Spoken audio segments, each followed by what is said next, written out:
Tampil bareng dulu.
Bagian sore mau udan ora dadi boyo pangapa udan iki berkah kok. Aja dianggep udan kuwi nggawa bencana, udan kuwi nggawa kemala. Sing dadi seniman aja sok gething karo udan. Udan kuwi rahmating Gusti Allah. Aja disiriki selagi ora mbebayake ora dadi boyo pangapa. Ngatur sing alusan sing yo kanggo muka dimah nganggo sing alusan dhisik nyicipi suarane pepundhene saka ngitan waranggana senior panjenengane Pak Kori aku kok kepengin ngomongake Sinom Parijata ngono kae Sinom Parijata dasare suwe ora mayang. Iya, udakara ana 5 tahun ora mayang. Kok suwe men. Ayo ora dadi kaya pangapa jenenge rejeki iki dhewe-dhewe kok ya. Ayo, kula nyuwun gungan Mbak Kori, monggo Mbak.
pantes kejaba mung tansah nunjukake rasa syukur marang Gusti Kang Maha Suci mbok. Dene ngrikalungguhan iki aku kowe lan kabeh para warga Gung ana ing desa Demuk kene bisa dikumpulake rasane digolongke TKT satemah adicara ing bengi iki bisa kaleksanan kanthi binyak lan sigrak. Iya mak bener. Lan ora lali selawat lan salam tansah kunjuk ana ngarsane junjungan agung Sang Hyang Sejati Kanjeng Nabi Muhammad sallallahu alaihi wasallam sing tansah dianti-anti besok bisa nampa syafaate ana ing dina akhir panjenengan. Tuku jeruk dicampur beras kabeh warga desa Demuk muga tansah manggih seger waras. Tuku jeruk numpak jengki muga warga desa Demuk murah rejeki. Tuku jeruk diadahi tampah warga desa Demuk muga nemu barokah. Wes anggah tuku jeruk mules marengku tanpa upama ya mbok dene aku lan kowe bisa sowan ana ing leladan Demuk kene nampa amanah saka warga Demuk sing disarirani panjenengane Pepunden Kumbah Lurah ing Demuk Bapa Suwari kang udakara sesasi kepungkur ngebel awake dhewe dasare awake dhewe pas kuwi manggon ana omah kulon ning omah palur sing surasane awake dhewe didhawuhi supaya melu ngregengake adicara bengi iki mbok warga Gung ana ing Demuk kene kagungan karo sapa to Mak mengeti hari jadi desa Demuk sing dina sanengku wis ngancik 132 tahun sak ngertiku nuwun sewu lho yen tembungku iki ana cecer-cerete desa-desa sakucang Laban lan Tanggung Gunung uga kalebu saperangan desa sing mapan ana ing Blitar sisih kidul kulon sing perbatasan karo Kecamatan Pucang Laban kene iki biyen babate diwiwiti saka tlatah Demuk kene lho Nduk. Dasarmu apa, Mas? Miwiti sadurunge kurang luwih taun 1893. Taun 1993. Kowe nek nyebutne taun ki aja meleng. Kuwi papan kene isih mujudake papan sing gawat keliwat-liwat wingit kepati-pati jalma mara jalma mati satu mara satu mati.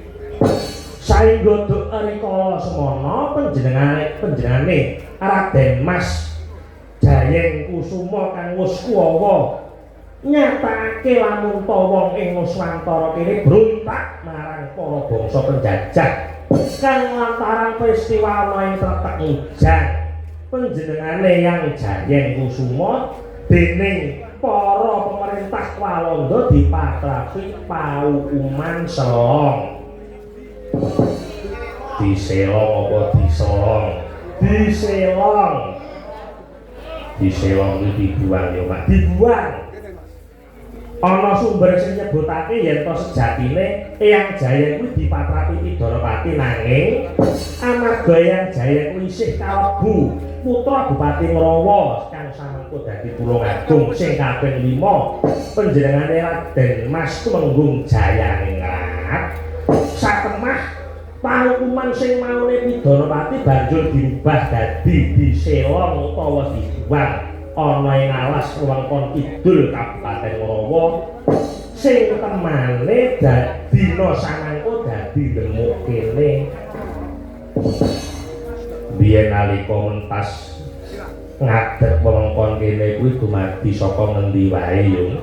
Yen miturut sumber sing tak maca desa kene iki biyen dumadi saka 3 dukuhan ya kuwi user kasepan lan boto nggih laras boto nggih iki kang kabeh mau dilenggahi dening pendereke yang jayeng kang dumadi saka Demang tokoh masyarakat lan uga ana saperangan warga saka Ngayodya anak turun Laskar Diponegoro sing nderekne yang jayeng guming Sirewanci lumakune dina temane bisa dadi 2 kecamatan lho. Banjur kok dipilih tanggal 10 Oktober minangka tanggal hari jadi Demuk kuwi dasare apa mak? Surat izin babat sing resmi saka pemerintah Walanda kuwi disahne lan diwetokake rikala tanggal 10 Oktober tahun 1893. Mula kanthi pancatan tanggal sing muat ana ing surat izin babat mau didadekake dasar tanggal hari jadi ana ing wewengkon Demuk kene. Tradisi sing ora bisa ditinggalake dening warga kene kuwi yen mapak dina kelahirane desa mesti nganakake adicara sing surasane nggugah marang semangate para warga masyarakat Demuk. Miwiti saka lumba-lumba banjur ana kirim donga marang para luhur ora lali uga gelar wayang kulit. Wis marambah makaping akeh para pengendhet dalan sing sowan rene iki dina aku lan kowe sing dipercaya supaya gelar budaya ning kene ya muga-muga paklirane awake dhewe mbok paklirane awake dhewe sakanca bisa ditampa dening kulawarga Gong Demuk kene saengga bisa lestari nggone awake dhewe gilut marang kabudayan Jawa ya mbok. Amin amin amin mak. Aku marem banget. Kok kowe marem ki sajake ana faktor lain sing ndadekke kowe marem lho mak. Lho, ngertenono iki Mbak Yumu ki yo ndak ero. Sejatine aku biyen ki meh dipek mantu karo Pak Sumari. Lho kowe iki tenang mung piye? Lho aku ki kapan lho kok ora. Mergo lho sing ngoyake Pak Marine, Pak Kades kene mergo ya mungkin ya ora kok aku kepedean ora ya aku ki wis wong ganteng, gagah, galak, pinter golek duit. Lho. Wong endi lho sing ora pengen duwe mantu dalang. Nek ucapo sing nglakoni putane Pak Wari iki emoh mergo kondange yen dalan kuwi bojone mesti luwih kok siji. Banjur kowe apa yen duwe rencana bojomu luwih kok siji to, Mak? Mbok sabar bledek ngono to.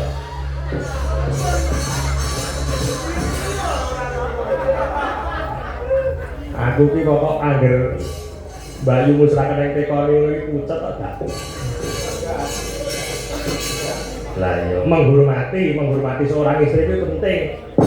Jadi wong lanang ki wedi karo wedok ki sejatine ora wedi mung menghormati ngono. Elingo karo sabdane Kanjeng Nabi, sapa sing kudu dihormati? Ibu lagek bapak, ibu kuwi wanita. Dadi wong wedok kuwi mati. Loh, tenan wong wedok iki mati manut omongmu.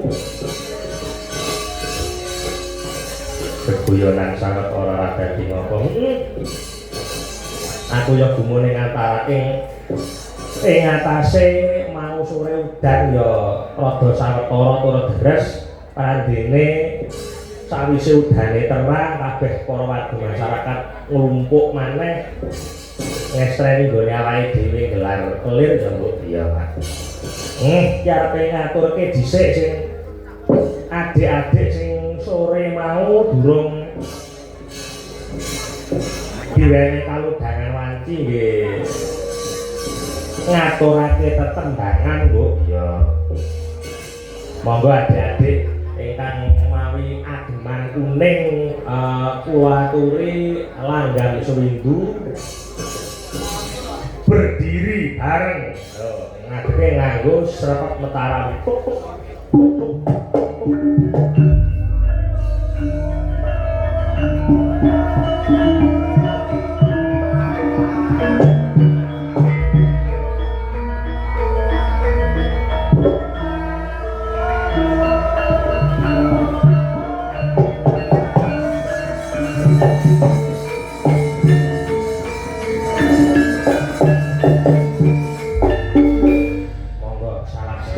Kuaturi bukane celuk Dik pelanggan seminggu dados.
Hastungkara ya Mak. Apa satu lagu deh? Salah lagu balik? Oh nggih, lagunya apa sih? Ayang-ayang. Oke. Mingguan iki harus ngancik setengah siji iki jan gayeng kaya. Gayeng. Dasar iki mau kasih Srada wengi. Satu lagu dari Hastungkara. Gayane. Satu lagu dari Hastungkara, ayang-ayang Mas. Ayang-ayang, yo, ayang-ayang. Thank you.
Ade wah iki Sanggar murid Sanggar Astungkara ya Mas murid Sanggar Astungkara saged kundur terus selak ngantuk ditunggu bapak ibuke ayo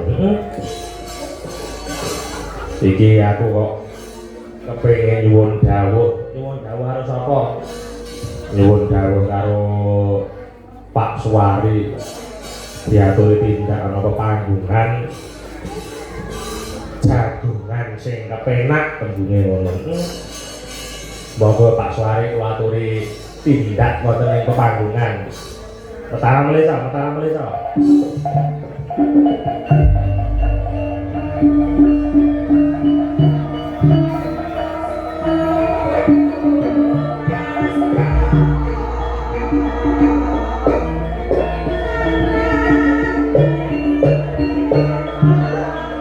Pak Suwari, wonten Pak Suwari.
Suarane serak ora-ora sinden mau sore.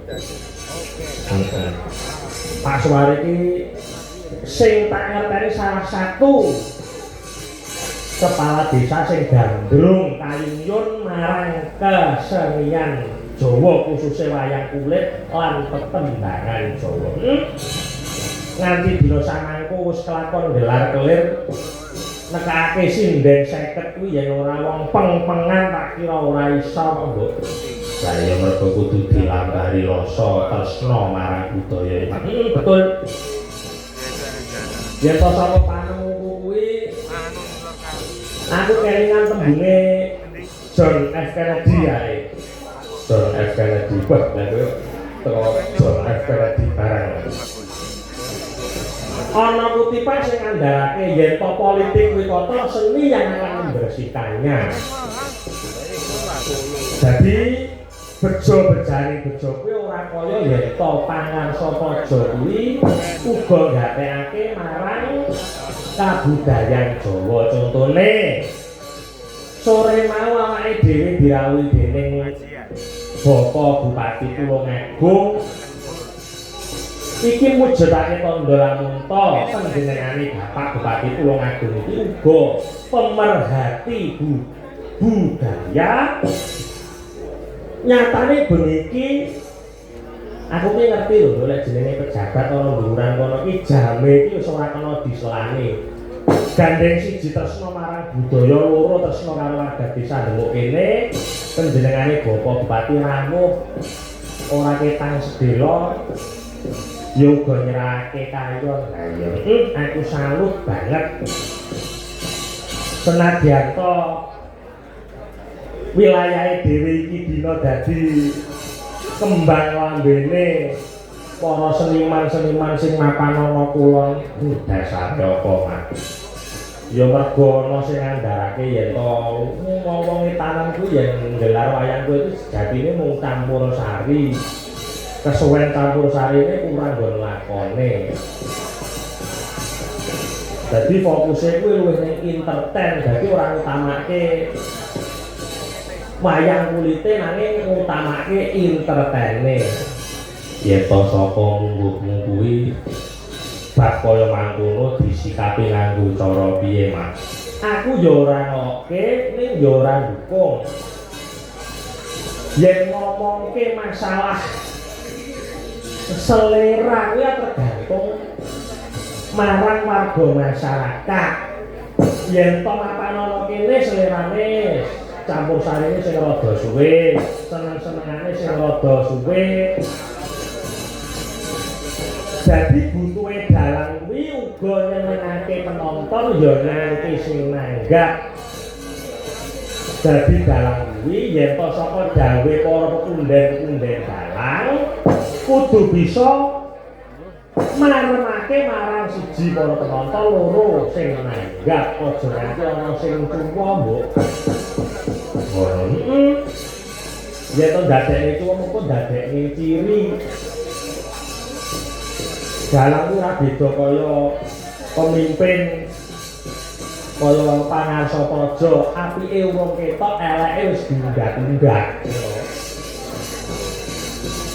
Dadi abot-aboting dalang iki kudu bisa ngedum sing marata, ya kudu iso ngedum sing marata. Akeh gunen tanpa guna iki mbajutke nggone tetembangan. Ya, mbajutke nggone tetembangan. Wis iki aku arepe nggunake campur sarine tak pole iki kanca-kanca mburi iki ben padha leren dhisik. Kesel ora to? Kesel ora? Nganti melu aku kok kesel lah. Tak tambahi.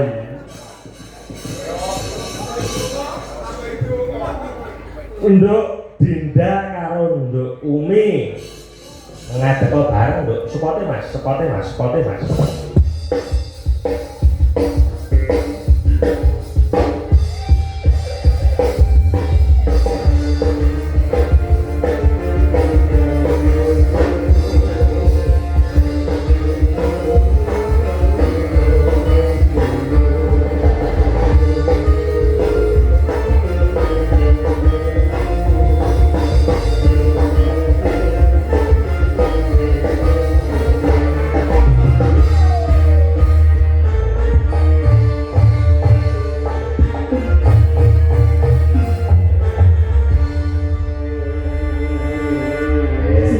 Bengalu no? Nggih, menuju dalu. Urung mari to iki, Mas. Pripun kabare? Talu iki.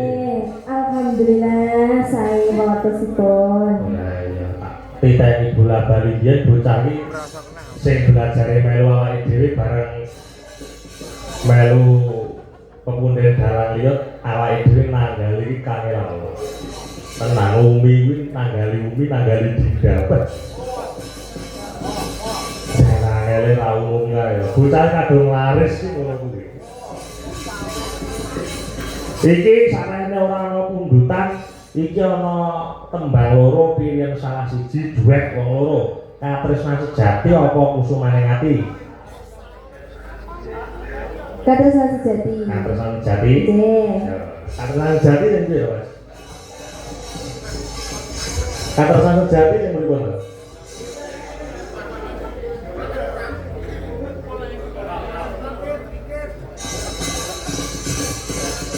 Coba dong, jajalan hijauan. Janji tresno disakseni. Setan agamamu lho, Bebek. Lho ora. Sama ngerti, Mbak. Ini sowan gone para pemerhati budaya.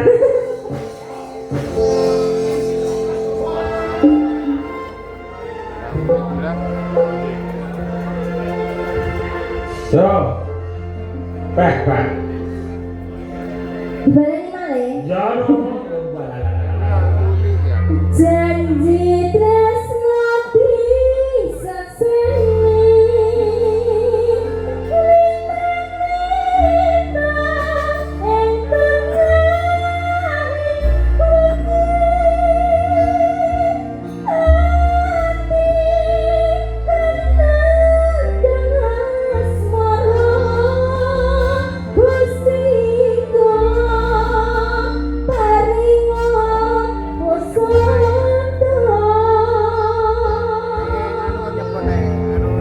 Yo, wis, gawe iki kok arep Jadi Mas